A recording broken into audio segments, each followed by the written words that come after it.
Okay, we are live on YouTube. Thank you, everybody. Rev, for disclaimer, please. Good evening, everybody. We welcome you to Mental Health Stars Association Incorporated. The word START is an acronym for Start Talking About Mental Health and Remove Stigma. And here is our disclaimer on behalf of the speakers this evening and also as an organization or an association that is an advocate for mental health. Here is our disclaimer. My name is Reverend Wambui. Suggestions made here are never a diagnostic impression or a substitute for treatment or follow-up activities that are required and consented to with your doctor, your psychiatrist, your therapist, or your counselor. Usually, the community just refers to most of us who are working with mental health simply as counselors. We do have a theme scripture that I'll tie to the disclaimer that says, in the multitude of counselors, there is safety. It is also noted that people fail or fall for lack of knowledge, advice, or counseling. And that's why the scripture is says, in the middle or in the midst of counselors, there is safety. Thank you very much, Reverend Anthony Kamnau, and the Mental Health Board. We have a board. Welcome this evening. Relax. I like it that Mr. Kevin Goge calls this like table, what do you call, communications or talking, conversation. So you can relax wherever you are, smile to yourself, and let's go from here. And we want to let you know that we are live on YouTube, but after the presentations are shared, we are going to be off YouTube so that you can have opportunity to ask those personal questions without being recorded. Welcome. Thank you. Thank you, Rev. Thank you for your leadership. I just wanted to just go back to the question you asked me. So who raised me? And I said, my grandma. And I said, man, my grandma had so much love for me. And I think that's the reason why most of the time I smile, because the environment of how you bring up your child is important, because positive energy brings positive result, negative energy bring negative results. So I'm a product. The way I smile, they have an energy because of my grandma. My grandma and my grandfather was able to show me love, strict rule, but love. Because I think in Kipkabus, I was raised in Kipkabus with them. During December, they used to mefara. We used to eat chapati. We used to celebrate. They used to buy me shoes during holidays, and that made a difference. So when my grandma got older, I was able to remember those good things that she did, and I was able to go back and support her in her old age. So it's very, very important. Child abuse, neglect causes trauma. So when you have positive energy, you produce positive things. And children nowadays pay attention to little details. And my son is always like, oh, Dad, how are you? Are you happy? They pay attention to the little details. So when you have energy and positiveness, they really like that. So it's very, very important. We as parents, we as a community, to encourage our children and children to be in a positive environment. That's it. Positive energy, positive result. Negative energy, negative result. So, and then it stays in their head. They always remember. And on the way I've looked at different concept of like health services that I've come across. When parents get older, children remember, huyo baba yangu, huyo mama yangu, aliniteach vibaya. Oh my goodness, huyo alikuwa mnoma. So when we treat children better, they always say, oh, my dad was the best. They always remember. They can forgive because of God's grace, but let's be positive Let's build that environment. So that's it for me. I'm handing it over to Dr. Nancy. God bless. And then from there, Rev, you can come back. Thank you. Thank you so much, Reverend Penman, Reverend. Now we come now for your great introduction and remembering your grammar, which is really vital in our age, this age. Mine is, as you heard, I'm Nancy Wamba from California, and I'm going to touch on a few things regarding child abuse. And I'm talking from a perspective of someone, the laws in California, which may be very different. So what is child abuse? You know, we've learned in our cultures, we always associate abuse with beating. When the child does something wrong, as Pam now said, alikuwa na rungu, the grandma had a kiboko always waiting for any mistakes made. But there are different forms of child abuse. These include the physical, the intentional, which is described as the intentional physical harm, hitting, punching, burning, or other acts that cause physical abuse. Child abuse also refers to any action or inaction by a parent, caregiver, or any other adults that results in the harm of potential harm to a child. So it includes, as I said, child abuse, emotional abuse, neglect, sexual abuse, and we can try and break those down a bit. I've talked about physical beating. Emotional abuse is the action that harms a child's self-esteem or emotional development, such as, oh gosh, this thing can't go, such as constant criticism, threats, humiliation, or rejection. When you're telling a child, you are not good, you're not worthy, what are you doing? Always shouting at them. That is emotional abuse because they internalize that aspect of, I'm never going to be good. Whatever I do will always be rejected.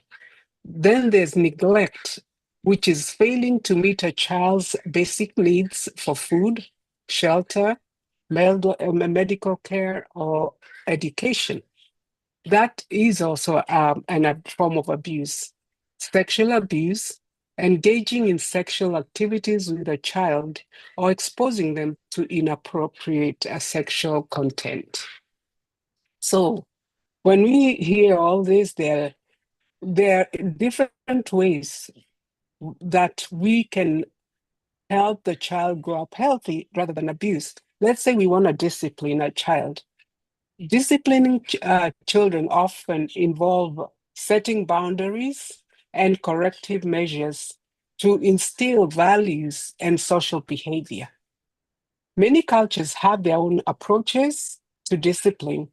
And as we said earlier, it's verbal explanations to physical consequences.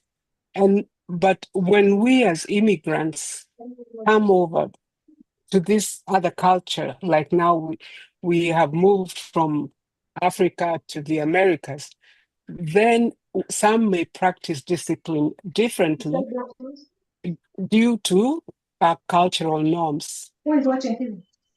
Excuse me? Can someone talking? Okay. Okay. Physical punishment can cross the line into abuse when it leaves physical injuries or scars. It causes psychological harm. It involves excessive force or repeated instances. And it is important to know that behavior considered acceptable in one country may be seen as abusive in another, especially in countries with strict child protection laws.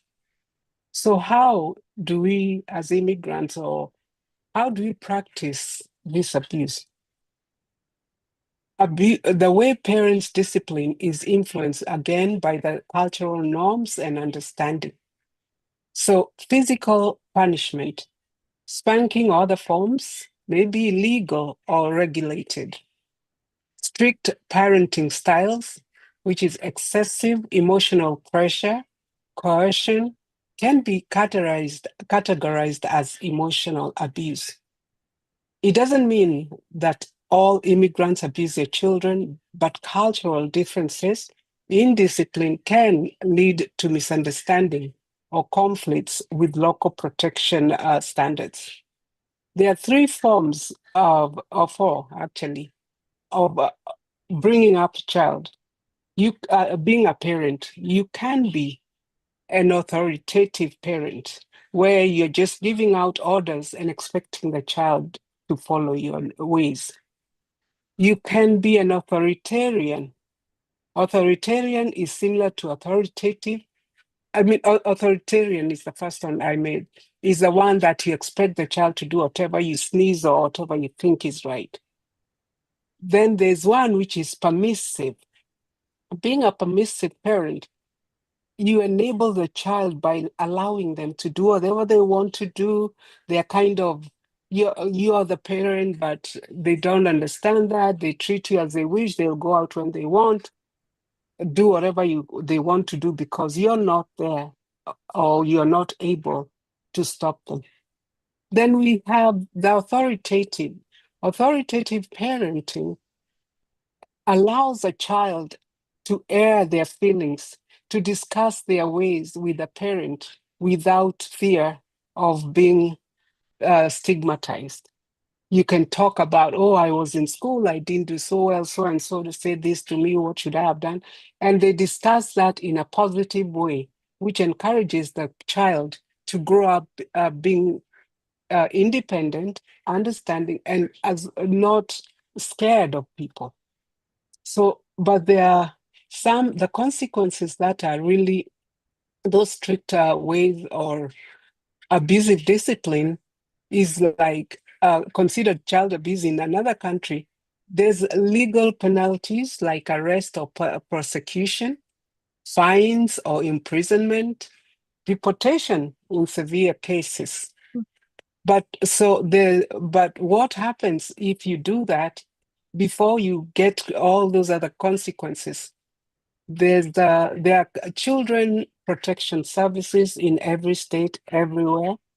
And one of the things that they are doing these days is removing the child from the custody of the abusive parent, and they are placed in foster care.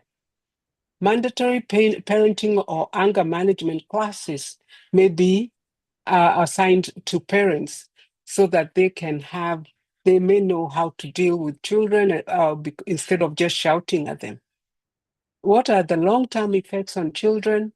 There's emotional trauma, low self-esteem and anxiety, difficulty forming healthy relationships, academic and social challenges. So how do you align parenting styles with different countries? We can avoid conflicts and consequences by understanding local laws on disciplining children, attending parenting workshops or cultural adaptation programs, using nonviolent methods of discipline like grounding. If you're a 5-year-old, you give them grounding 5 seconds, 5 minutes, timeouts or verbal explanations. Timeouts allows the kid to cool down or the parent as well to calm down and realize, oh, I didn't do this right. And we can meet at another point to those kids. In this, so when you're focusing on positive parenting methods, you avoid misunderstandings and the potential legal complications in wherever you are. And if you have to align to parenting styles with whatever county or laws, the laws in California and our timelines, there are timelines to make reports. If you find someone is abusive to their child, you are obligated. Most workers, most of the people here are obligated to call child services, report even to police, and to agencies that are relevant to immigrants. And there's a timeline of 36 hours. You must have made a call immediately. You notice a child being abused, then follow up with a written complaint about written abuse law on what happened. California reports the latest reporting law of the 2025. They govern child abuse reporting under the Child Abuse and Neglect Reporting Act. It requires specific professionals or mandated reporters to report suspected. You don't have to be sure. You can report suspected cases of child abuse or neglect. Mandated reporters include health practitioners, teachers, social workers, and others. Timelines, again, as I said, is the first thing is to report by phone to a local law enforcement agency or county welfare probation department as soon as possible. You follow up with a written report within 36 hours of making the initial verbal report. These timelines are what ensure prompt intervention to safeguard the well-being of a child. So where do you report? Law enforcement agencies, that's a local police or sheriff's departments. County welfare probation department, the local department are responsible for children's. Failure to report negligence or suspected abuse is considered a misdemeanor in California. And penalties can include fines, imprisonment, depending on the circumstances. So then there are support systems that come to help the parents as refocus and from punitive reporting to supporting services. There are tips also for people who don't know about parenting rights to understand local laws, avoid harsh or physical punishment, participating in parent education programs, seeking support services, organizations in California like we've talked about. So have their timelines detailed by the legislation AB 970 of how, when you must report.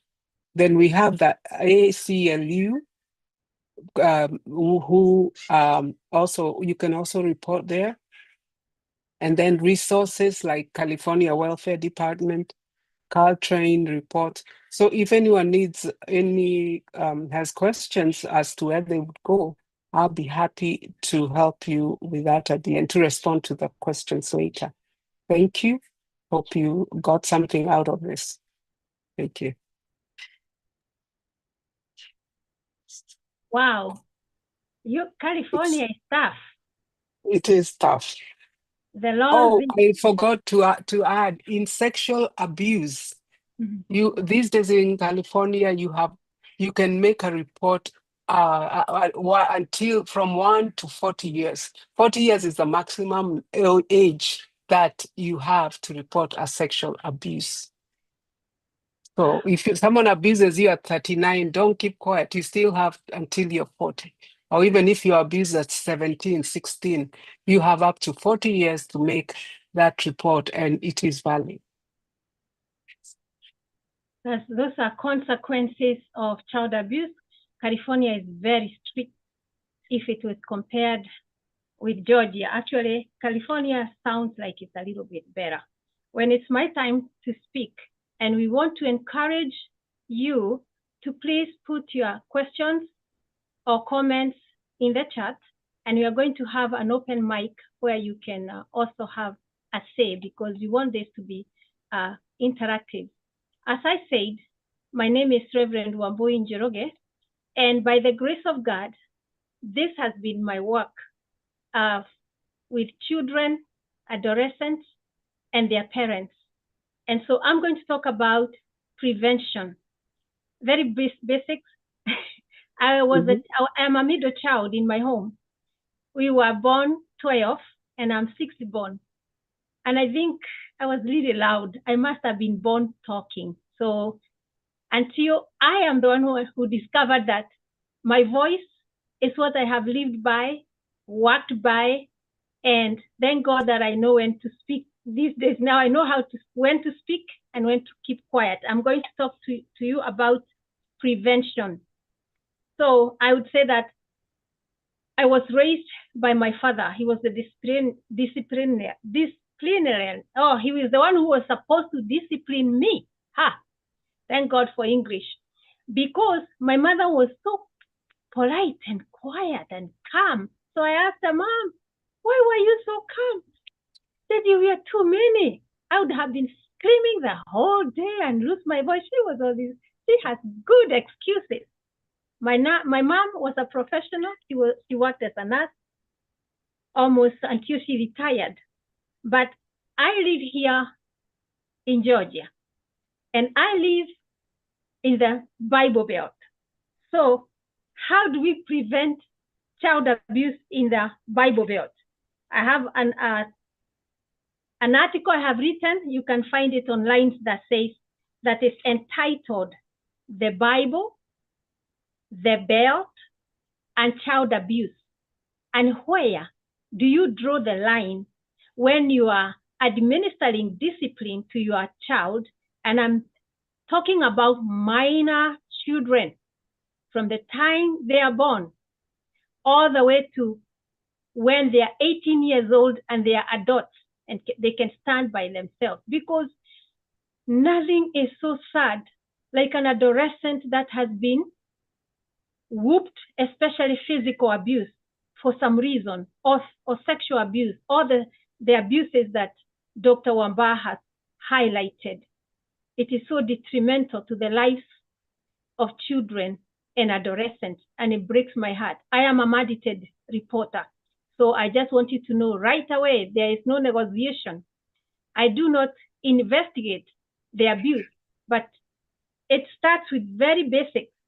Number one, the reason why I brought the Bible is because we are in the Bible Belt. So I'm familiar with the laws of the state of Tennessee, where I went to school, Georgia, and Kentucky. And they are pretty much the same. And we don't have 36 hours. For ourselves, we have 24 hours. Do you know why? Actually less. I would say school hours. From the time the child arrives in school to the time the bus picks them and from school and drop them at home at the address. That is the time we operate and work. It starts with a very basic report from a child says, the first thing we do in the classroom when our children come, we ask them, how are you? We sometimes have like 10 minutes just to check how the children are doing. And even in a group, a child, you say that my dad whooped me with a belt, or they took my clothes, or I have my uncle who is abusing me, or my stepfather is not doing right things, and it is age appropriate. So preschoolers who are 4 years old in Georgia, they have language, so they can say that I was taking a shower with my stepfather. I'm sorry to say statistics reveal that and majority of individuals who abuse children, they are adults that are supposed to take care of the children, and they are adults that the children trust. And actually, it is so sad because in the home, there should be a sanctuary and a refuge for a child. That's where they get abused more, including by adult males or females that are aunties and uncles, real close. That's why the children trust you.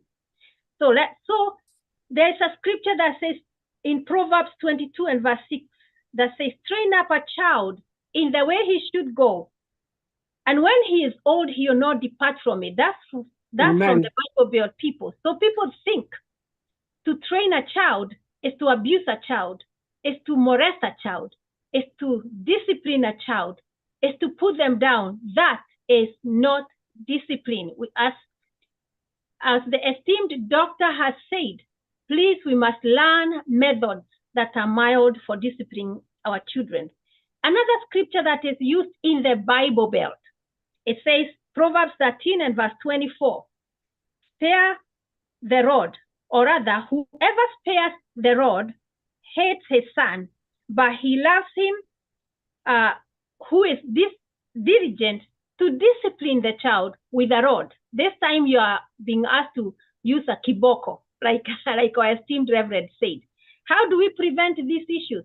I will give you, when we are in Q&A, I give you these 4 W's. That is who, what, where, and when. When you have little children from birth to at least 4 years and they are not in school, you must do what we call 24-hour coverage. Somebody that is grown up, is an adult that is 18 years old, should be taking care of the children. I know you have teenagers that are 16 and 12 in your house, and you go to work and you leave the child in the care of teenagers. They come to school and tell me, hey, counselor, good counselor, that is me. My mom and my dad, they think I'm the house help. This is my total experience of 25 years with children, adolescents, and their parents is right here in the United States of America. Education, experience, practice, and I have also raised 2 children. One was born in Kenya and one was born in the United States of America. So I hope I'm speaking to all parents to treat the kids with grace. So the young ones, who is with your child? It must be an adult. What are they doing? What activities have you allowed the adult in your home or recreation or school to do with your child? Have you?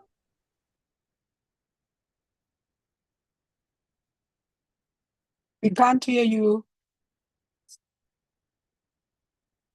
Volume.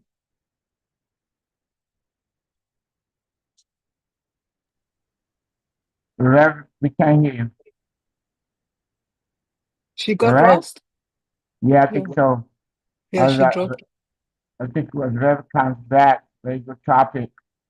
Anyone with a question for Dr. Nancy? All right, we're gonna have a quick question and answer session. Yeah. Okay, today's topic is about child abuse and prevention. How can you prevent that? How can you be a better person? How can you be a better guardian? How can you be a better parent? As we wait for Rev. Hi, Kevin. Kevin, you're there? Can you share your thoughts? As we wait for Rev. If Rev comes back, you just hand it over back to her. Thank you, sir. All right, thank you. Can you hear me? Yes, you Yes. All right, great. So good evening, everybody. Thank you. Yeah, this is a really, it's one of those sensitive topics that we touch on as an organization, we come together to support our communities. It's really, really something that's dear and close, not only to myself, but to us all, as we try to support our children and make sure they are safe. And what a topic.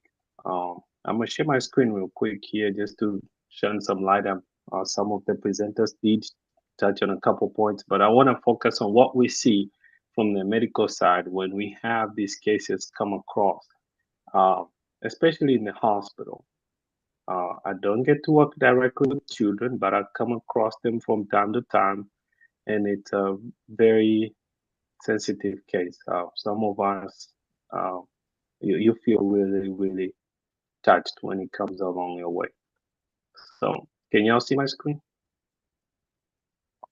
Okay, so a couple things that I just want to touch on. It's just some data. I can see your screen. I give it the Can you see me? Yes. No. Can There you you see go. me now? You got it. Okay. All right, let me go back to it and quickly try. See if I can be able to share. Can you see it There you now? go. Yeah.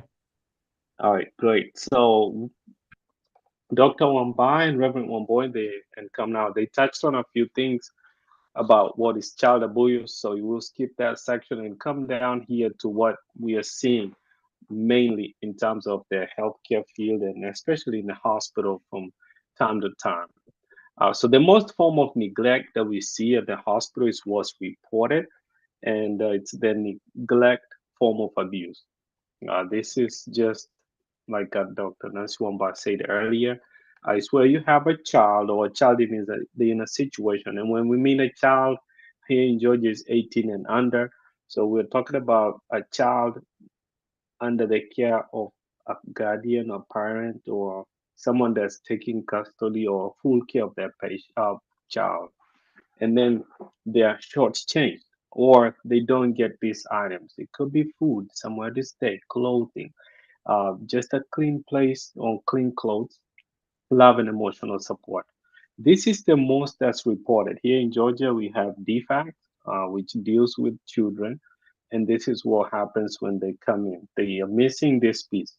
Now, mostly on these cases of neglect, these children end up having other forms. It could be only, sometimes it's the only abuse they are facing, or sometimes it's neglect and something else on top of them. We have some data that I was able to come across, and this is in 2020. And because sometimes the neglect or abuse is not reported, so it might be short of what's actually happening currently or going on around us. So in 2020, 1,700 children died from abuse, neglect, or a combination of both. So if you take a picture of that, that's in 2020. In 2021 until now, probably due to the COVID and a lot of children, especially if you look at the under the age of 5, sometimes they don't have that verbiage to even express themselves. So there's a higher likely that this number is much, much, much higher than this. What we also see out of child abuse, when they come in, you have children that do overdose too early, and this has become sometimes because of exposure or trying to numb their Good. pain or what they're used to seeing at Put the home broccoli. as something. Uh, Tell me to go as pick the broccoli. when you see something and they think that's the norm, some of them just tend to overdose to numb the pain. You have some that go and get obesity, just start growing or eating more to numb the pain. Some eat more to just calm down the nervousness or just to cover up the depression that comes with it. And then you have some children that get PTSD, especially those with physical abuse. We see where they are even scared to be in a small space. They could have been maybe beaten at home, and while being beaten or punished or facing timeout or consequences within that time frame, they're put in a closet. So they're very scared of an elevator or a closed room or even being close to noise, because just how it comes across, it creates that feedback and a flashback. You have pregnancy that's way too young, and this is just due to sexual abuse. Some of them is just the exposure. You have some children that just they don't want to come out because they blaming themselves and they say, "Hey, it's my fault that I was in that situation," or "It's my fault I don't want to expose the abuser," or "It's my fault because it might be stepfather situation. Mom is at work and I'm a girl and I'm left at home with the father." So this there's that holding of this back, and you'll see it cause depression, anxiety. Some of them have diabetes, some of them because of the trauma, head injury. You see someone starting to get really, really young, having seizures, and it becomes very, very challenging, and you have to really dig deep into that chart and find out the reason why this. So, and then you have pregnancy and STDs. STDs, especially for the high schoolers, we are seeing an uptick in this, just because of some of them, they are pushed into it and lack of knowledge and knowing things how they run and the risk of this, and they're feeling the pressure to conform to what the abuser is telling them. They end up having these issues. Down the line, we are seeing that these cases end up affecting the actual individual in their old age. You see a family, they lash back to each other because now they understand it was not supposed to be so. So you have their family conflict. Just to focus on the intervention, I know Reverend Womboy was touching on this. There's education. coming into such a forum, you share stories, we share resources. You will also want to know what's available by your zip code. So when you reach out or you see something, say something. Some of the common places, like a gas station, majority of them, is a safe zone. You don't have to need to buy anything. Just standing there and asking them to call for help. That's a really, really good step to start. But we want to be ahead of this. Ahead of this. You can also report National Child Abuse Hotline. The number is there. And then if you suspect immediate danger, call your local police for support. This is just to save someone's life. One thing I just want to add, as I'll hand it back over to Reverend Wamboy, is just some of the situations that we see. And like I said before, some of the children do not have the capacity to speak for themselves. Some of the children don't have capacity to speak for themselves. It's really, really important as a parent or guardian to have and build that trust with your child to where you can listen to them and trust them. Um, that's really a big step to start because they trust that they will tell you. You have the capability to investigate or look back or look a little bit deeper into it. It could be something as simple as being bullied in a bus. And you want to speak out for your child if that's what's going on. Or you leave them with their caregiver, or sometimes you have to work and stuff, and they mentioning something. Some things you can see. It could be a physical thing, or it could be like a bruise. We can see that. Sometimes it's just a fear of being left with a certain person. You want to be able to investigate that or remove them from that person. The other thing is just to have that connection. Take your child away, kind of understand what's going on.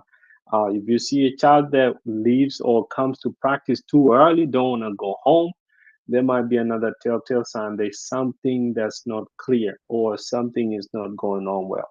And just to add a final thing before I hand over to Reverend One Boy, Dr. Nancy did mention about when you report, you can remain anonymous. And sometimes when you report and the person is somewhere safe at that particular moment, in Georgia, they don't go back until an investigator goes in that home and reviews the case and provides a final determination. So, for example, if they're in a hospital, we call it a safe discharge plan, that it has to be investigated and provided a final conclusion. If it's not safe, then they are placed somewhere else. So these are just a couple things that we can do to empower children, and we can do this. It's a preventable situation. And I'll leave you all with this. Everyone benefits when children have safe, stable, nurturing relationship and environment. They are future leaders, president, members of parliament, and they are future caregivers for those who are parents and even looking forward to be parents. You have someone that will take care of you. Let's support them and listen to them. Back to you, Level One Boy. Thank you. I hate to interrupt because you're doing so good, but I was just going to finish. First of all, I want to commend you. You have covered all the bases. If I stop here, that you'll be okay with prevention, which is so important. And that 1-800 for a child number is very important. In the school system, there is a designated individual, but everyone who works in the school system, that's why I put into the bracket a child who is in pre-K in Georgia, 4 years old all the way to 18 years. We do have someone assigned in school who will make the report to Department of Children and Family Services. So for that reason, it's not going to go away because your children spend a lot of time in school, 40 hours a week, and probably you are away. So nothing is going to escape our schools. And also in school, we have all adults authorized with background checks all the way to the custodial worker, all the way to the cafeteria workers, and the bus drivers. By the way, I was a school bus driver myself, and I have also been a counselor. I have been in the classroom, and I've been outside the classroom, and I drove in the community. I am the bus driver who will pick up your child. It was just part of my work as a family services specialist. when I graduated from the university, and I loved it because I like to drive anyway. So it cannot be hidden. And I want to issue a concern. Darker children like myself, people who are black like me, well, I know people might not like this, but this is good. People who are dark like me, it is hard to see the marks, bruise marks. And you know what happened? They are covered by clothing. So those who investigate child abuse, they have potential. They come to school, and your child cannot be undressed without another adult to see there. And if it's a social worker from Department of Children and Family Services, they will take pictures. And it's really harder to see those bruise marks that have been inflicted in a child. So the other W I was talking about is, we said who, what, and where. Where are the activities happening? We assume like abuses in the school, but mostly it's home, recreation. Even in Georgia, there was a youth minister in a Bible school that was exposing himself to young children. Luckily, they reported and he was taken care of. I also want to commend the Pope. Rest in peace, Pope Francis. Do you know that the Catholic Church has come full swing? Like Dr. Wamba was saying, someone was able to report abuse 40 years later. My goodness, that is so sad. And then the last W is when. When did you see this child? You are the mother, you're the father. I remember a parent came to my school and she was so angry. Well, boy, have you seen my child? That is the question I ask. Where is your child? Every time I have gone in community events, including our diaspora churches, actually diaspora churches, God bless you. I'm not your mandated reporter, but we are so careless that we are doing kegosho.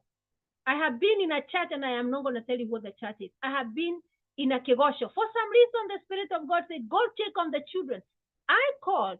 I found youth making out, hugging. They were not doing anything I could say is evil, but they were alone and they were in the dark. And all the parents and all the preachers, the fivefold ministry was jumping up and down in kegosho. I said that should never happen. I have that kind of spirit wherever I have been in this country. And I know because it's my work, but because I have worked with children and adolescents for so many years, it's just like I gravitate. I go check. Even when my child was young, he knew that I would check on them. I am not going to leave my children and your children and the youth alone, unattended, and there is no adult where we are jumping and praising the Lord and giving love offerings. So be careful. And I have to give a warning, anonyo. This is a warning for the fathers and the mothers. Colossians chapter 3 and verse 21. I told you that my topic is the Bible, the belt, the child, and abuse, and where you cross the line, because child abuse does not know that you're educated, you're a pastor. I remember Cliff Rodora, he was so angry when his daughter reported the abuse. He was not even ashamed that he was abusing his daughter. He was mostly angry because he was found out, like the police, the first time you are stopped because of speeding. You have been always speeding. It is not a question of if, it is when. So if you abuse your child or a child under your care, whether you're working or at home, recreation, or wherever, I want to promise you, it shall come to pass. Those days are numbered, and that's why we are working as a community to raise awareness so that we can help parents, help children, and also those who take care of children. Colossians 3 and 21 say, advises fathers to avoid provoking their children, as this can lead to discouragement. So please, parents, let us encourage our children. Let us take care of them. Let us be very careful. Everything we do must be authorized by you as a parent. But if you're the abuser, that is tricky. Why is this important on this day of April 22nd? Because in about just 1 month, here in the state of Georgia, all our children are coming home for summer. And you know, when they come back in the fall, many of them have been harmed, not just in the fall, not just in the summer, but for life. They are going to spend a lot of money in counseling. And these days, there is no psychoanalysis to return you back to when you are 1 year old and somebody was abusing you. Be very careful. I give you a concern. The reason you cannot sue us in school because we have covered our bases. I just want you to know that not only have we covered our bases through education, going through background checks and all, what have you, we are trained all the time. I'm telling you, every year they'll call me to go and be trained about child abuse, as if I did not hear it and read about it in theory.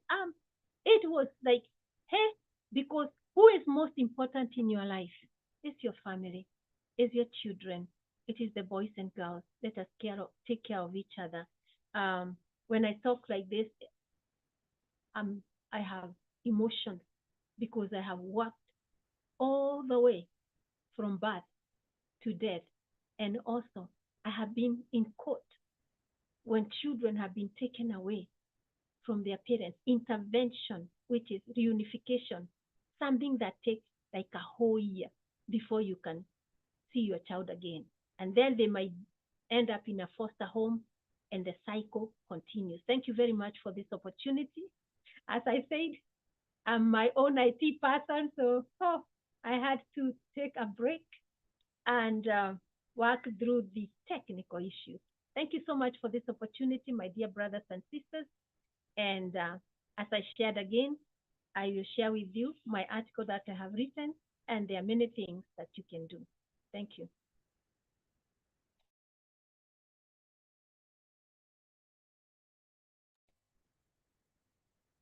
Unmute, Mr. Bishop, Anthony. Bishop, you are here. Go ahead. Okay. So I'm gonna, anybody with a comment before I go off, Kevin, before I go off on YouTube, any last comment? Any advice? Pretty much what I'm gonna say is that parents, just pay attention to your kids, love them, and support them. I'm saying that if you have any question, write it. Meanwhile, I'm gonna cut off YouTube. Anyone? Go ahead, Rev. I'm going to add one comment before you stop live streaming. There should have been, and this is not my word, it's the gentleman, there should have been the 11th commandment added to the 10th commandment saying, thou shalt not abuse your children. Very well, very well. So anyone with a question as I go out? Kevin, anything you want to add before I disconnect YouTube?